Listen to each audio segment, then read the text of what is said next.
এখন আমরা উথুলিতে নামলাম। উথুলি থেকে আরিচা ঘাটে যাব। সিএনজিতে উঠেছি, সিএনজিতে করে যাব।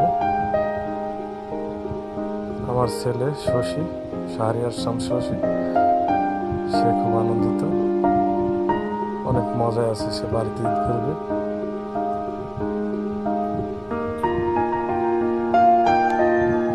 দেখা যাক আরিচা ঘাটে কেমন ভিড় হয়। আশা করছি তেমন ভিড় হওয়ার কথা নয়। আমরা আরিচা ঘাটের থেকে টিকিট নিয়েছি, কিন্তু এখানে প্রশাসন থাকা সত্ত্বেও কি বলে এটাকে, পল্টন চার্জ। আমরা টিকিট কাটলাম 250 টাকা করে, তারপরে এখানে নাকি পল্টন চার্জ দিতে হয় টিকিট প্রতি 5 টাকা। এগুলো আসলে মানুষের প্রতি জুলুম। তারপরে কিছু করার নেই, ওরা ক্ষমতায়। টাকা দিয়ে এখন নিচে নেমে যাচ্ছে। দেখি স্পিড বোর্ডে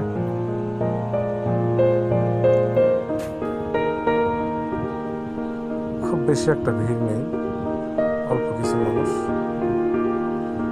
আল্লাহর রহমতে ফাঁকা রাস্তা পেয়েছি, খুব দ্রুত চলে এসেছি। এবং এখানেও খুব বেশি নেই, আমরা স্পিড বোর্ডে উঠে গেছি, তো কিছুক্ষণের মধ্যে ছেড়ে দেব। আলহামদুলিল্লাহ ভালোভাবেই এসেছি, আশা রাখি ভালোভাবে পার হব। আকাশের পরিস্থিতিও ভালো, আবহাওয়া ভালো আছে ইনশাআল্লাহ। এখন মেশিন স্টার্ট করবো স্পিড বোর্ডের।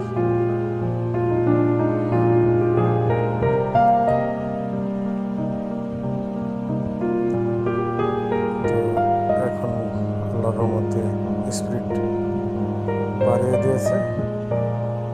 আমাদের যাত্রা শুরু নদীপথের স্পিড বোটে।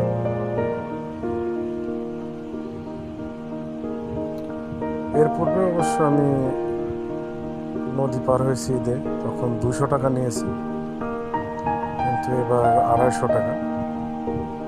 এটা প্রশাসন 250 টাকা বেঁধে দিয়েছে, অনেক সময় 300 টাকাও নেয়।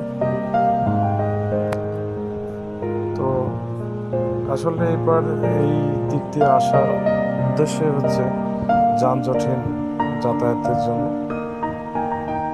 টাকা কিছু বেশি লাগলেও একটু যানজট কম পাওয়া যায় এবং শান্তিতে ভ্রমণ করা যায়। আমরা কাজিরাটে পৌঁছে গেলে মোটামুটি পাবনায় পৌঁছে গেলাম। ওখান থেকে আর 1-1.5 ঘন্টা লাগবে, আমরা পাবনা ঈশ্বরদীপ পৌঁছে যাব। আল্লাহর রহমতে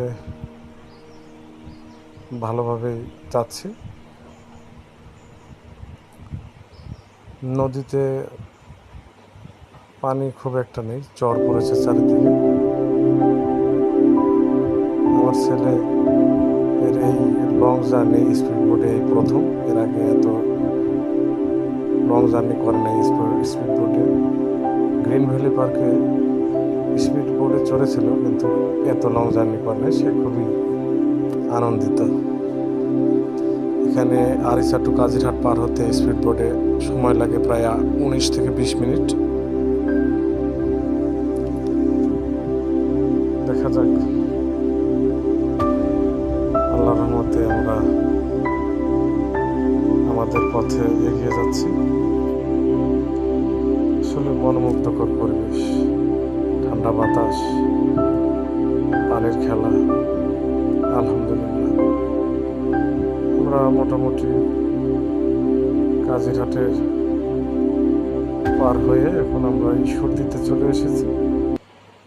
আলহামদুলিল্লাহ চলে